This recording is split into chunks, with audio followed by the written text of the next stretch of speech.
Shalom, masih pengajaran dari kitab Yakobus dan kita sampai sekarang ke Fatsal yang kelima, saudaraku, tentang keadaan akhir zaman.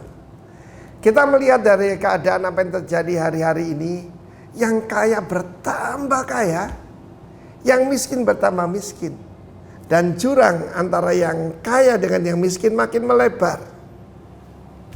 Di sini kita lihat sebetulnya meskipun tidak nyembah patung, tapi kebanyakan kita termasuk yang menyebut dirinya orang percaya menyembah Mammon. Kita harus tahu dari mana, daripada saat-saat seperti ini. Surat Yakobus ditujukan kepada orang-orang Yahudi yang dalam perantauan. Perantauan di sini diasporas, bukan perantauan mencari tempat yang baik, tapi karena aniaya. Tetapi meskipun menghadapi diskriminasi, menghadapi tekanan, maka janji Tuhan berkat Abraham tetap sampai juga kepada kita, Israel rohani. Dalam pasal 5 dikatakan tentang orang-orang kaya yang menumpuk harta pada akhir zaman. Ada orang tanya kepada saya, Pak, apakah corona ini adalah tanda akhir zaman? Saya katakan dengan jelas, ya jelas dalam firman Tuhan akan disebutkan. Loh tapi Pak, ada Spanish flu, ada ya, kita lihat bagaimana Black Death dan sebagainya, SARS, MERS. Perhatikan apa yang dikatakan Tuhan Yesus. Sebelum kedatangannya, kerajaan akan melawan kerajaan, bangsa melawan bangsa. Bangsa itu etnos melawan etnos. Meskipun kita jadi didik begini hebat, rasialisme mendadak timbul. Antara yang putih dengan hitam, yang putih dengan yang kuning. Saudara yang kasih Tuhan, kita sebagai warga kerajaan, kita ini buta warna.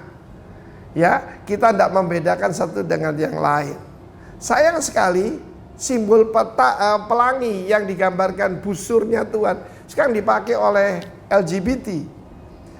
Mejiku Hibiniu itu kalau diputar warnanya putih, kemuliaan. Ya, kita melihat bagaimana firman Tuhan mengatakan mereka menumpuk harta, bahkan mereka menindas, yaitu pekerja-pekerja mereka. Saya mau katakan pada orang-orang kaya, firman Tuhan mengatakan emasmu akan berkarat dan pakaianmu akan dimakan oleh ngangak. Liwat apa kejadian? Cuma yaitu virus ini begitu lemah, kena sabun mati. Obat tidak bisa menolong, kena sabun dia akan istilahnya nyunyut kena air.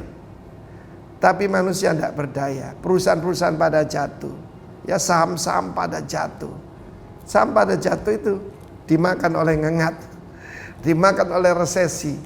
Tetapi ada perintah, bagaimana jangan kita itu menindas kepada pekerja kita. Sebab apa?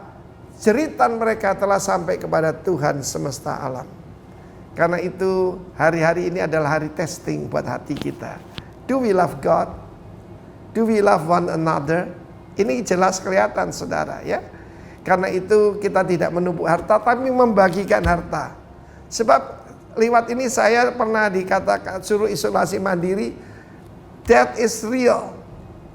Dan death itu di depan mata kita. Dan itu mengingatkan kita, we will not live forever. Tapi Tuhan janji hidup yang kekal telah tersedia. Bagi mereka yang belum terima Tuhan Yesus, terimalah dia sebagai Tuhan dan Juru Selamatmu secara pribadi. Dan kau akan menerima lewat ujian mahkota kehidupan. God bless you warga kerajaan.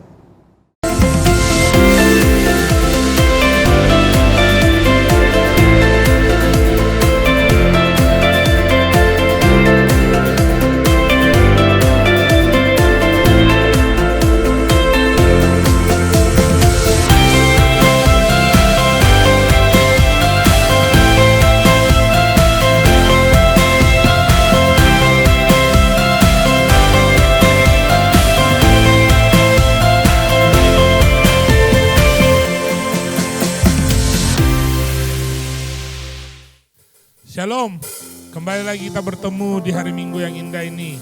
Minggu yang luar biasa, hari yang indah Tuhan beri kekuatan dan kesehatan yang Tuhan beri bagi kita. Bapak Ibu yang ada di rumah yang sedang menonton ibadah pagi hari ini, yakinlah bahwa kekuatan dan anugerah perlindungan Tuhan senantiasa ada bagi kita. Terlebih ini bulan Agustus di mana kita merayakan hari kemerdekaan bangsa kita. Kita mau pagi hari ini sebelum kita memuji, membesarkan nama Tuhan, kita berdoa bagi bangsa kita. Biarlah bangsa kita dipulihkan Tuhan dan bangsa kita dimenangkan oleh Tuhan. Mari kita berdoa. Kami bersyukur pagi hari ini buat semua anugerah Tuhan, buat semua kebaikan Tuhan, buat semua anugerah kasih karunia yang Tuhan berikan bagi kami pagi hari ini lepas pribadi. Semuanya kami syukuri Tuhan, karena kami tahu Engkau Allah, Yesus yang luar biasa di dalam hidup kami. Pagi hari ini kami berdoa buat Indonesia Tuhan. Kalau 17 Agustus besok Indonesia akan merayakan ulang tahun kemerdekaan. Bapak, kami tahu banyak hal yang sedang melanda bangsa kami tahun ini. Tapi kami yakin bersama dengan Tuhan, saat orang-orang percaya berseru kepada Tuhan, Indonesia akan dipulihkan Tuhan. Indonesia akan dimenangkan Tuhan. Indonesia akan dibangkitkan Tuhan. Dan kami yakin Indonesia dalam tangan Tuhan yang kuat. Terima kasih Tuhan, pagi hari ini segala puji, segala hormat kami kembalikan bagi Tuhan. Buat semua kebaikan Tuhan, dan kami siap untuk memuji, membesarkan nama Tuhan, Raja di atas segala raja.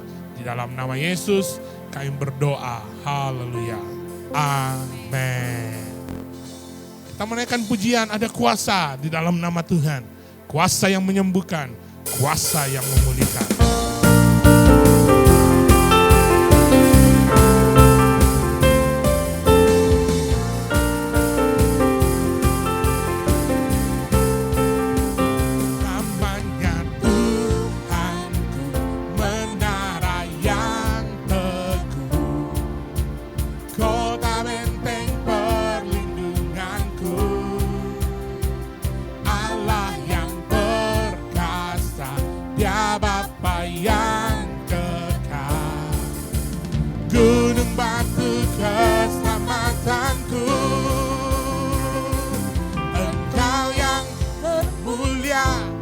Bumi di surga, termasyur perkasa selamanya. Engkau yang berkuasa di dalam segala hal, ada kuasa dalam nama Yesusku.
Kuasa saat kami panggil nama Yesus itu, ada kuasa yang membangkitkan. Haleluya. Nama di atas segala nama, nama yang telah membebaskanku. Segala kuasa tunduk pada nama itu, Yesus Tuhan segala Tuhan. Nama di atas segala nama,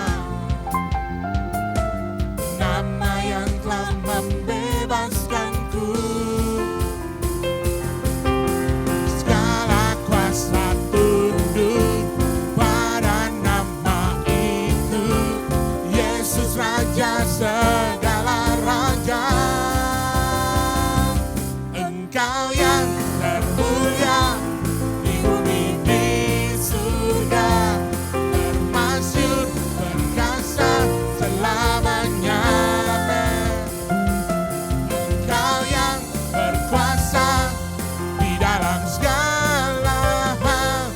Ada kuasa dalam nama Yesusku. Engkau yang bermulia di bumi di surga, termasyhur perkasa selamanya. Engkau yang berkuasa di dalam segala hal. Ada kuasa dalam nama Yesus. Ada kuasa dalam nama Yesus. Kuasa dalam nama Yesus. Ada kuasa. Ada kuasa dalam nama Yesusku.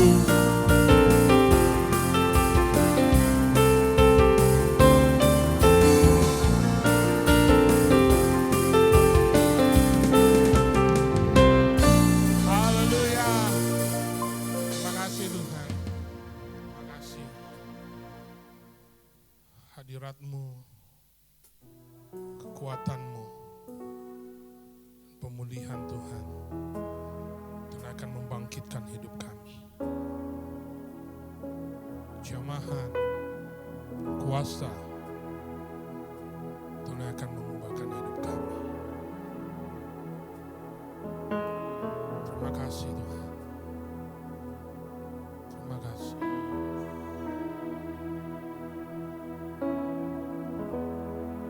Terima kasih.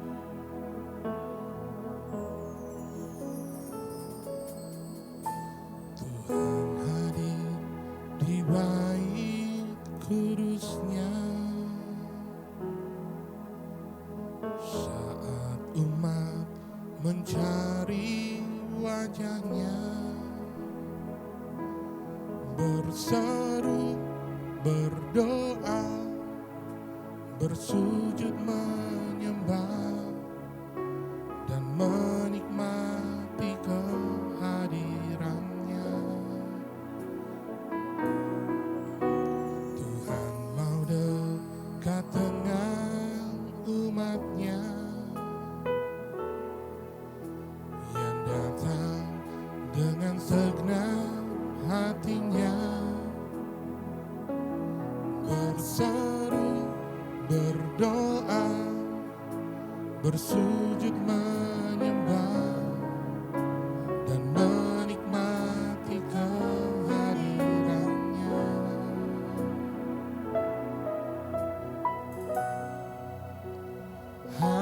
Hadirat-Mu memenuhiku,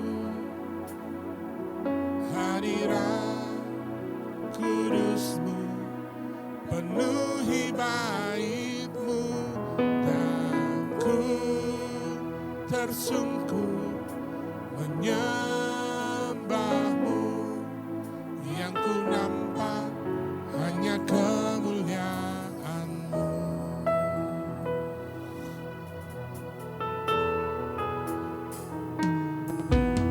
Tuhan hadir di bait kudus-Nya saat umat mencari wajah-Nya, berseru, berdoa, bersujud menyembah dan menikmati kehadiran-Nya. Tuhan mau dekat dengan umat-Nya yang datang dengan segenap hatinya, berseru, berdoa, bersujud menyembah dan menikmati kehadiran-Nya.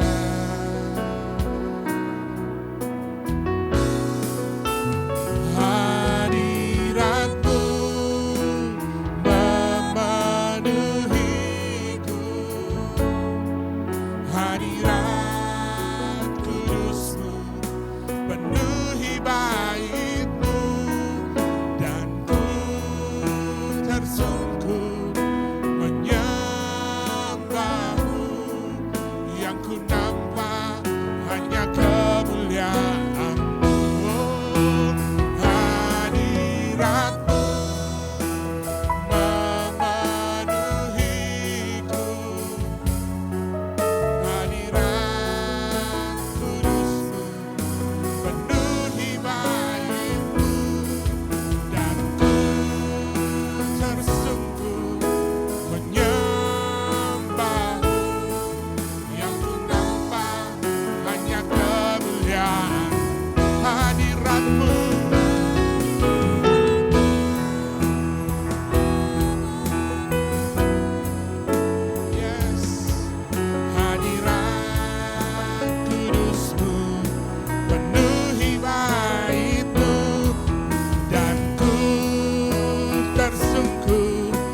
kemuliaan-Mu. Oh, hadirat-Mu memenuhiku. Hadirat kudus-Mu penuhi bait-Mu, dan ku tersungkur menyembah-Mu. Yang ku nampak hanya kemuliaan-Mu. Haleluya. Terima kasih hadirat-Mu. Hadirat-Mu nyata pagi hari ini Tuhan. Penuhi kami, puaskan kami Tuhan. Hadirat-Mu lawat kami. Ya Bapa. Haleluya. Oh, hadirat-Mu, kuasa-Mu. Terima kasih Tuhan. Terima kasih Yesus. Yesusku dahsyat. Yesusku ajaib. Terima kasih. Terima kasih buat kasih karunia-Mu. Terima kasih buat lawatan-Mu. Terima kasih buat semuanya Tuhan. Haleluya. Haleluya. Oh, yes. Hadirat-Mu. Oh, hadirat-Mu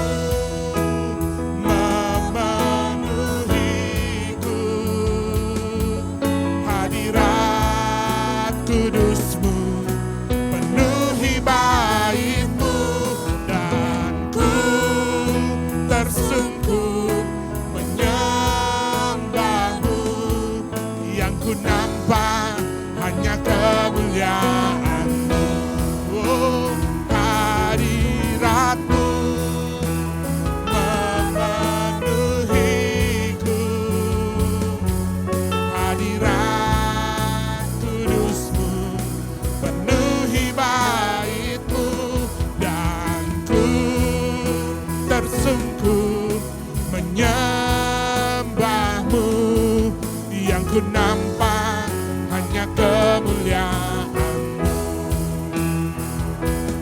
dan ku tersungkur menyembah-Mu. Yang ku nampak hanya kemuliaan-Mu, dan ku tersungkur menyembah-Mu. Yang ku nampak hanya kemuliaan-Mu.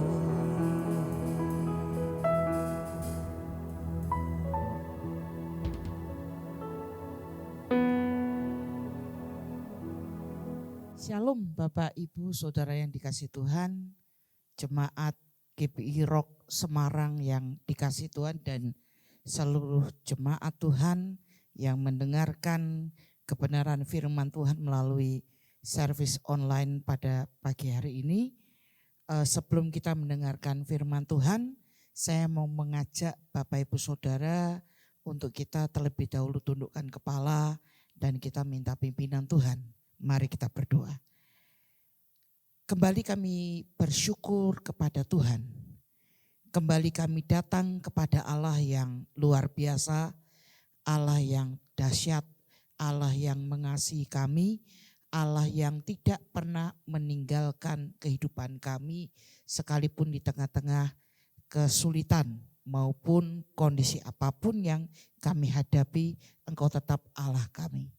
Pagi ini sepenuhnya, jam ini kami serahkan ke dalam tangan Tuhan, supaya Engkau berbicara secara pribadi kepada setiap kami. Kerinduan kami adalah sebagai pemimpin kami memperlengkapi, sebagai jemaat kami diperlengkapi, terutama di dalam kehidupan rohani yang bertumbuh dan pada akhirnya menghasilkan buah yang lebat, buah yang matang seperti yang dikehendaki Tuhan. Sehingga kehidupan kami berkenan dan menyenangkan hati Allah. Pakai hamba-Mu yang penuh dengan keterbatasan pagi ini untuk bibir lidah hamba dipakai Tuhan untuk menjadi penyambung lidah Allah, menyampaikan isi hati Allah kepada jemaat-Mu. Sehingga kami semua diajar, Roh Kudus pimpin kami, diberi hikmat supaya kami mengerti apa yang Tuhan mau. Hanya di dalam nama Tuhan kami Yesus Kristus, kami bersyukur, kami berdoa. Haleluya. Amin. Shalom jemaat yang dikasih Tuhan. Saya percaya setiap kita sering kali mendengar ada sebuah ungkapan yang berbunyi, tua itu pasti. Tua itu pasti, tapi dewasa itu pilihan. Tua itu pasti, ya, di mana dengan sendirinya usia kita akan terus bertambah. Secara alami usia kita akan semakin bertambah sehingga makin lama kita menjadi makin tua. Tetapi ketika kita berbicara tentang kedewasaan, kedewasaan itu bukan dengan sendirinya ada. Kedewasaan itu adalah sesuatu yang harus menjadi sebuah, sebetulnya mungkin kalau saya sendiri secara pribadi boleh berkata, jangan itu dijadikan sebuah pilihan. Tapi kedewasaan di dalam kehidupan umat Tuhan itu harus menjadi sebuah keharusan. Kami sebagai para pemimpin, sebagaimana firman Tuhan di dalam Efesus pasal 4 ayat 11 berkata bahwa dan ialah yang memberikan baik rasul, nabi, pemberita Injil, gembala dan pengajar untuk memperlengkapi orang-orang kudus bagi pembangunan tubuh Kristus. Sampai kita semua mencapai kesatuan iman, kedewasaan penuh dan pengenalan yang benar tentang anak Allah. Mengalami tingkat pertumbuhan yang sesuai dengan kepenuhan Kristus. Jadi kalau kita berbicara tentang kerinduan hati Bapa, kerinduan hati Allah, Tuhan mau bahwa setiap anak-anaknya itu bertumbuh, Tuhan mau setiap anak-anaknya berbuah dan pertumbuhan dan buah itu ditunjukkan di dalam kehidupan yang dewasa di dalam Tuhan. Nah, sekali lagi mungkin saudara juga pernah mendengar sebuah ungkapan, saya sendiri sering mengucapkannya begini, banyak orang percaya banyak melakukan kegiatan rohani, belum tentu rohani. Orang yang banyak melakukan kegiatan rohani tidak menjamin saudara dan saya pasti rohani. Tetapi orang yang rohani pasti dia melakukan kegiatan rohani.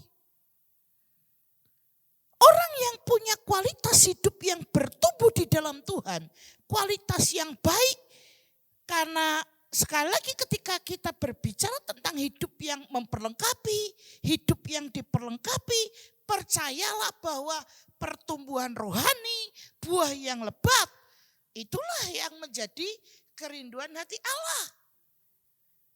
Berapa banyak kita yang yakin bahwa sebagai orang Kristen kita sudah bertumbuh di dalam Tuhan. Berapa banyak kita orang Kristen yang yakin bahwa pertumbuhan itu menghasilkan sebuah kedewasaan yang betul-betul memuliakan hati Tuhan, yang menyenangkan hati Tuhan. Seringkali kita menjadi orang Kristen merasa bangga karena kita sudah banyak berdoa. Kita sudah banyak baca firman Tuhan, kita sudah rajin ke gereja, kita sudah banyak melakukan banyak hal-hal yang bersifat rohani. Tapi sekali lagi saya mau ingatkan bahwa banyak melakukan kegiatan rohani tidak menjamin saudara dan saya pasti rohani. Tetapi orang yang rohani pasti melakukan kegiatan rohani itu. Nah, saudara dikasih Tuhan, sekali lagi saya katakan banyak berdoa, banyak memberi, banyak melakukan aktivitas ibadah tidak menjamin, sekalipun saya tahu bahwa orang yang punya kualitas rohani yang benar pasti melakukan semuanya itu dengan hati yang rindu, yang berkenan di hadapan Allah. Tapi kebanyakan kita melakukan itu karena formalitas, kebanyakan kita melakukan itu karena rutinitas. Nah, saya mau ajak saudara melihat bahwa ayo, jangan merasa Anda rohani. Jangan cuma sebuah perasaan tok. Jangan merasa bahwa saudara sudah banyak berdoa itu pasti saudara rohani. Jangan pernah merasa bahwa kalau saudara sudah bilang Tuhan terima kasih, Anda itu pasti bersyukur. Nanti suatu saat kita akan bicara tentang indikator bersyukur itu apa. Ya, jangan karena saudara kemudian sudah banyak memberi, saudara merasa hidupmu rohani. Tapi coba lihat ukur. Betul gak? Saya ini sudah mengerti esensi kehidupan yang bertumbuh di dalam Tuhan. Nah, saya mau ajak saudara melihat bahwa salah satu bahkan mungkin kalau saya boleh katakan satu-satunya otoritas yang tertinggi di dalam kehidupan kita, yaitu firman Allah, itu yang membuat kita bertumbuh, yang membuat kita bisa berbuah lebat ketika memang saudara dan saya menghidupinya, yaitu firman Allah yang hidup. Kebenaran firman Allah di dalam 2 Timotius pasal yang ketiga, 2 Timotius pasal yang ketiga, ayat yang ke-16 dan ayat yang ke-17 berkata bahwa segala tulisan yang diilhamkan Allah memang bermanfaat untuk mengajar, untuk menyatakan kesalahan, untuk memperbaiki kelakuan, dan untuk mendidik orang dalam kebenaran. Saya ulangi lagi, segala tulisan yang diilhamkan Allah memang bermanfaat untuk mengajar, untuk menyatakan kesalahan, untuk memperbaiki kelakuan, dan untuk mendidik orang dalam kebenaran. Dengan demikian, tiap-tiap manusia kepunyaan Allah diperlengkapi untuk setiap perbuatan baik. Nah, Alkitab dengan jelas berkata, firman Tuhan dengan jelas berkata bahwa ketika saudara dan saya hidup di dalam kebenaran itu, kebenaran yang sudah diilhamkan oleh Allah, kebenaran yang adalah firman Allah yang diilhamkan oleh Allah itu punya manfaat mengajar saya dan saudara. Punya manfaat menyatakan kesalahan saudara dan saya. Punya manfaat untuk mendidik saudara dan saya dalam kelakuan yang benar. Dan untuk mendidik kita di dalam kebenaran. Nah, yang jadi sebuah pertanyaan besar adalah kenapa ada orang Kristen yang mengaku dirinya Kristen sudah rajin beribadah, rajin baca Alkitab, rajin mungkin melakukan hal-hal yang dilakukan secara yang kasat mata, tapi karakternya tidak berubah. Hidupnya tidak berubah. Dia masih suka mengeluh, dia masih suka bersungut-sungut, bahasanya di media sosial tidak enak, kemudian tidak ada pertumbuhan buah yang nyata dalam kehidupan. Kenapa bisa begitu? Padahal mungkin saudara sudah berkata bahwa saya sudah lakukan semuanya. Nah, Bapak Ibu Saudara dikasih Tuhan, seringkali yang terjadi adalah kebenaran firman Allah, ya, kebenaran firman Allah yang saudara dan saya baca, yang saudara dan saya pelajari, yang saudara dan saya dengar, saudara dan saya merasa saudara sudah memahami itu.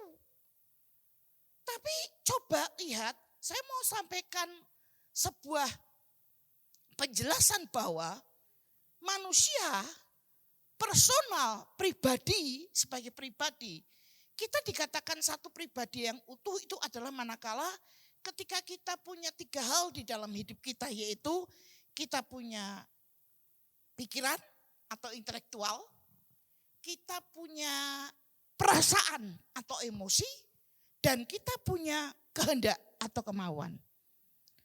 Nah, yang Tuhan mau sebagai pribadi yang sempurna di dalam Tuhan, yang dia mau adalah pikiran, perasaan, dan kehendak kita ini dikuasai, dipengaruhi oleh firman Tuhan secara seimbang. Dikuasai, dikontrol, dipengaruhi, dipimpin secara seimbang. Jadi tidak hanya intelektualmu yang dikuasai, tidak hanya perasaanmu yang dikuasai, dan tidak hanya kemauanmu yang dikuasai, tetapi ketiga-tiganya sebagai manusia yang utuh, manusia yang sempurna, yang pasti punya ketiga aspek ini, Tuhan mau ketiga hal itu dikuasai oleh kebenaran firman Tuhan. Ketiga hal itu dipengaruhi dengan imbang oleh kebenaran firman Allah. Nah, disitulah maka terjadi yang namanya sebuah peningkatan. Di situ yang terjadi yang namanya sebuah kehidupan baru. Di situ yang namanya sebuah perubahan. Karena kenapa? Karena kita tidak sekedar mengizinkan pikiran kita dikuasai oleh firman Allah. Sementara kita nyanyi, firman-Mu yang kuasa untuk mengubah sikap hati. Kita nyanyi itu, tapi kok hidupku tidak berubah ya? Hidup suamiku kok tidak berubah ya? Anak-anakku kok tidak berubah ya? Orang tuaku kok yo kayak gitu-gitu aja. Tidak ada sesuatu yang menampakkan sebuah perubahan karakter, sebuah perubahan hidup yang signifikan. Kenapa saudara? Sementara kita yakin bahwa firman Allah berkuasa, firman Allah bermanfaat, mengajar, menyatakan kesalahan, mendidik orang di dalam kebenaran, memperbaiki kelakuan. Sekali lagi kenapa? Karena bisa jadi saudara dan saya hanya mengizinkan hanya perasaan kita tok yang dikuasai. Sehingga kita banyak tahu, kita banyak mendengar, kita banyak menghafal, tetapi perasaan kita kosong. Karena kita tidak mengizinkan perasaan kita apalagi kehendak kita untuk diisi firman Allah, untuk dipengaruhi firman Allah. Sehingga yang terjadi adalah kita pintar secara knowledge, kita ngerti firman Tuhan secara knowledge, kita nasihati orang lain secara pengetahuan, kita ingatkan orang lain tentang firman Tuhan. Tetapi kasih kepada Tuhan, kasih kepada sesama, tindakan untuk menjadi pelaku firman tidak terjadi dalam kehidupan kita. Nah begitu pula ketika kita tidak mengizinkan pikiran dikuasai, tidak mengizinkan kehendak dikuasai, kita hanya izinkan hati kita yang dikuasai, perasaan kita tok yang dikuasai, emosi kita tok yang dikuasai. Akhirnya apa yang terjadi? Kita merasa seolah-olah diri kita yang paling rohani. Kita merasa seolah-olah aku udah cukup hanya dengan Tuhan. Kita tidak butuh orang lain. Kita merasa orang lain tidak serohani kita. Ya. Nah begitu pula ketika kita hanya mengizinkan kehendak kita yang dikuasai. Akhirnya kita tidak pintar dengan kebenaran firman Tuhan. Kita tidak bisa menguji kebenaran firman Tuhan itu dengan pikiran kita. Ya, dengan hati kita. Pokoknya jalan saja. Wah, itu konyol sekali. Saudara. Itu orang yang kehilangan akal. Ya. Nah, Alkitab berkuasa mengubah hidup kita. Izinkan, buka hatimu, buka pikiranmu, dan jadilah pelaku kebenaran firman Allah itu. Ya, sehingga saudara dan saya tidak hanya mengerti tentang kebaikan Tuhan, kita tidak hanya mengerti tentang kebenaran firman Tuhan, hanya di kulitnya saja. Tapi kita benar-benar mengerti pribadi Allah itu betul-betul sesuatu yang esensial. Hal yang paling mendasar. Dalam situasi sulit sekalipun, dalam situasi badai menerjang hidup kita, dalam situasi sakit penyakit, ketika kita ngerti tentang kebenaran firman Allah, tentang pribadi Allah yang hidup, apapun situasi di tengah-tengah situasi kita yang kita hadapi, itu tidak akan pernah mengubah hati kita, pandangan kita kepada Allah dan kepada sesama. Itu orang yang mengalami peningkatan.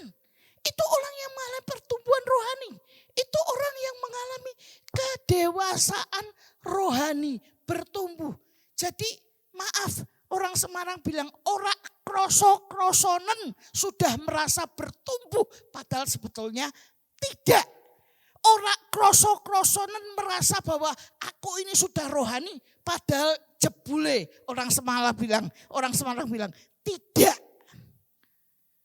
Ya, hanya saudaranya punya perasaan merasa saja. Tapi sebetulnya saudara tidak mengerti esensi hidup bertumbuh di dalam Tuhan. Buktinya apa? Masih banyak orang yang bersungut-sungut. Kalau saya boleh jujur, kita ini sebagai orang Kristen, ada istilah kekinian, anak-anak milenial, anak-anak sekarang itu suka sekali pakai singkatan. Ada singkatan yang singkatannya itu IJP. Saudara tahu apa IJP? IJP itu adalah ingatan jangka pendek. Kenapa saya menggunakan istilah yang dipakai anak-anak muda pada masa kini? Orang Kristen itu IJP. Orang Kristen itu banyak yang punya ingatan jangka pendek. Saya bilang gitu kenapa?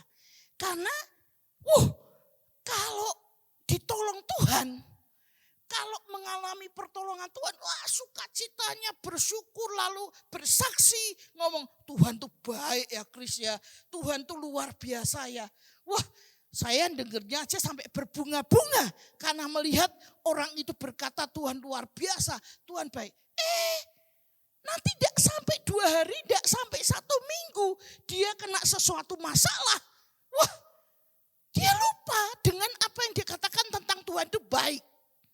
Dia lupa, kemarin dia berkata, wah bersyukur banget. Dia lupa. Dia lebih melihat kepada masalah yang hari ini. Dia bahkan sudah, saya katakan tanda petik, sudah seolah-olah melihat masalah yang tahun depan akan terjadi. Dia bahkan seolah-olah sudah melihat masalah yang bertahun-tahun akan terjadi. Nah, yang 2 hari lalu terjadi, yang seminggu lalu terjadi, wes bablas angin ini. Dia lupa kemarin dia baru saja bersaksi. Dia lupa dia baru saja kemarin cerita dengan menggebu-gebu. Dia lupa dia baru saja berkata Tuhan itu baik. Itu yang saya katakan orang Kristen IJP. Orang Kristen yang ingatannya jangka pendek. Jangan saudara. Jangan. Firman Allah jangan hanya untuk dibaca. Firman Allah jangan hanya untuk dihafalkan. Tapi jadikan firman Allah menjadi satu-satunya otoritas yang tertinggi yang Tuhan berikan dalam hidup saudara dan saya. Untuk mengubah perilaku kita. Untuk mengubah hidup kita. Untuk mengubah rohani kita.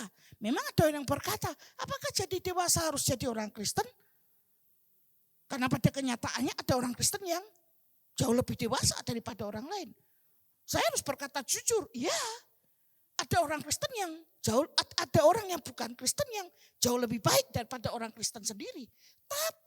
Tapi bedanya adalah orang Kristen punya sebuah standar kebenaran firman Allah yang mestinya menjadi booster, yang mestinya menjadi motivator, yang mestinya mendorong saya dan saudara untuk hidup berubah di dalam Tuhan. Karena kita tahu itu yang Tuhan mau, yaitu apa?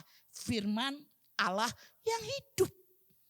Dengan kita hidup, menghidupinya, dengan kita mengerti dengan benar, firman itu akan mengubah hidup kita.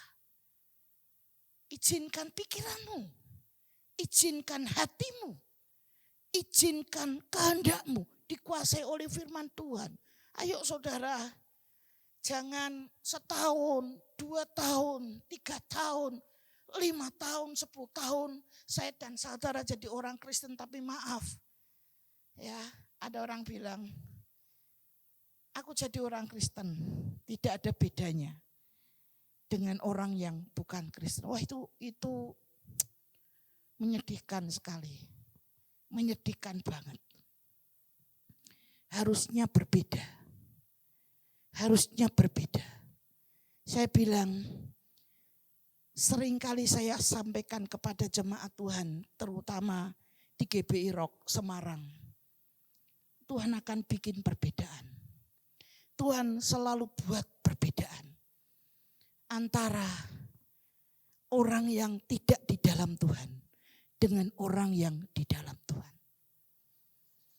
Antara orang yang tidak percaya kepada Yesus dengan orang yang percaya kepada Yesus. Pasti ada perbedaannya. Kalau engkau betul-betul mengerti esensi daripada keyakinanmu di dalam Tuhan. Dan saya mau bilang sama saudara, Tuhan pasti akan membuat perbedaan antara orang yang serius dengan Tuhan dengan orang yang tidak serius dengan Tuhan. Orang yang sungguh-sungguh dengan Tuhan dengan orang yang tidak sungguh-sungguh dengan Tuhan. Tuhan akan buat perbedaan. Mari jadi pelaku kebenaran firman Allah. Mari hidup di dalamnya. Tuhan tidak neko-neko. Tuhan tidak menyuruh kita melakukan sesuatu yang mustahil bagi kita. Dia tidak pernah menyuruh kita untuk sesuatu yang tidak bisa kita lakukan. Sekalipun saya tahu bahwa pasti tidak mudah hidup di dalam Tuhan. Ada begitu banyak tantangan yang berat. Ada begitu banyak hal yang menghadang di depan kita. Untuk kita menjadi dewasa. Untuk kita menjadi bertumbuh. Tapi itu tidak mustahil. Karena Tuhan ketika dia menyuruh, dia akan memperlengkapi kita dengan segala hal di sekeliling kita yang bisa memampukan kita untuk berbuah, untuk menjadi dewasa. Sekali lagi saudara, ketika kita bicara tentang kedewasaan, kedewasaan tidak bicara tentang umur. Kedewasaan tidak bicara tentang jabatan. Kedewasaan tidak bicara tentang berapa lama kamu jadi Kristen. Kedewasaan yang berkaitan dengan pertumbuhan rohani tidak bicara dengan apa yang sudah engkau kerjakan. Enggak. Tetapi ketika kita berbicara tentang kedewasaan, itu artinya adalah kita betul-betul menghidupi kebenaran firman Tuhan itu sampai firman Tuhan itu mengubah hidup kita.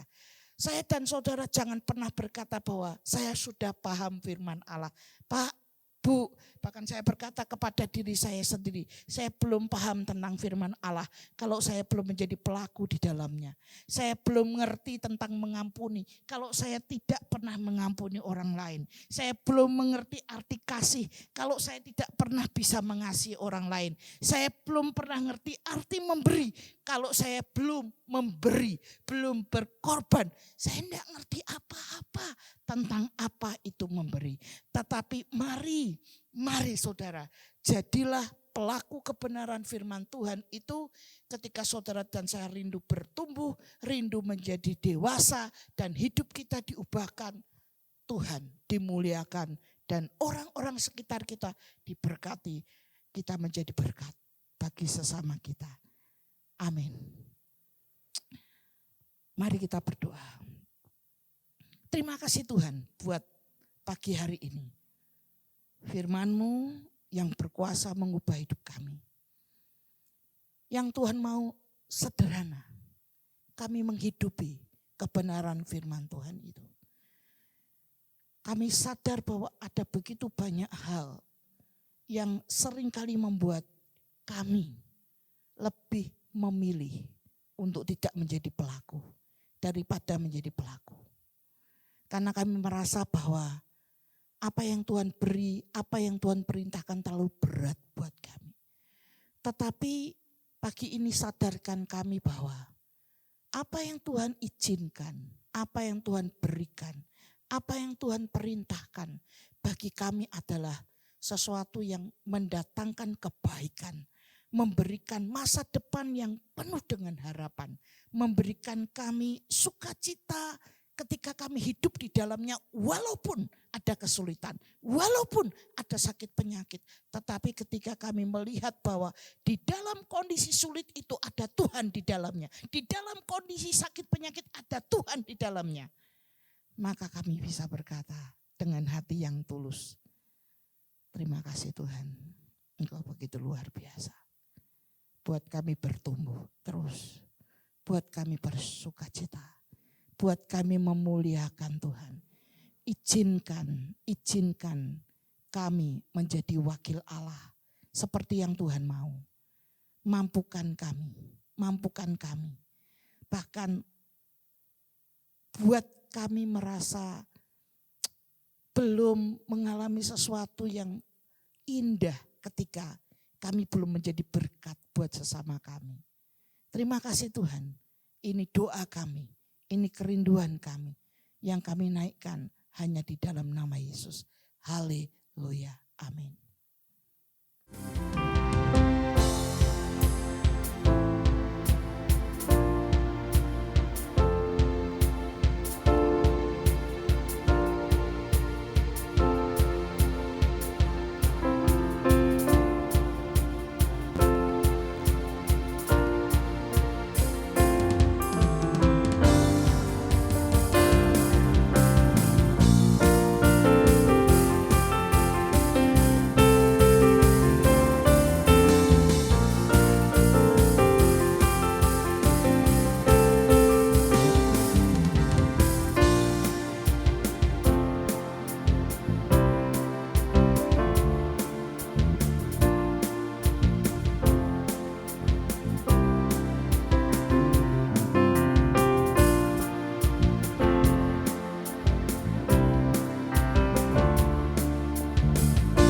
Bapak Ibu Saudara, kita akan berdoa, kita akan mengakhiri ibadah pagi hari ini. Terima kasih Tuhan, kami bersyukur buat firman-Mu yang Kau sudah sampaikan melalui hamba-Mu. Dan kami belajar untuk tidak hanya mengerti, mendengar, tetapi lebih dari semua yang ada, kami menjadi pelaku kebenaran firman-Mu. Terima kasih Bapa, hamba-Mu berdoa menyerahkan akan seluruh jemaat-Mu yang ada. Dimanapun mereka berada, kiranya Tuhan Allah memberkati dengan cara-cara-Mu yang ajaib. Tuhan memproteksi, menutup bungkus dengan kuasa darah-Mu, sehingga setiap kami luput dari pandemi COVID-19 ini. Bahkan segala sakit penyakit yang ada, Engkau Allah yang akan meluputkan semuanya atas hidup kami ini Tuhan. Terima kasih Bapak, dan hamba-Mu berdoa untuk kota kami Semarang. Tuhan berkati Bapak Wali Kota, dan semua staf jajaran yang ada.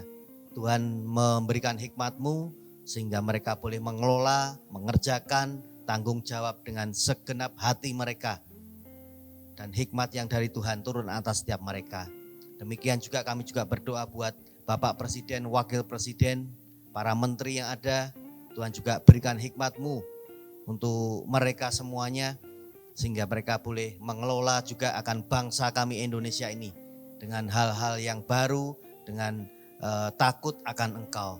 Terima kasih Bapak, kami bersyukur di dalam nama Tuhan kami Yesus Kristus. Mari kita angkat kedua tangan kita dengan otoritas-Mu.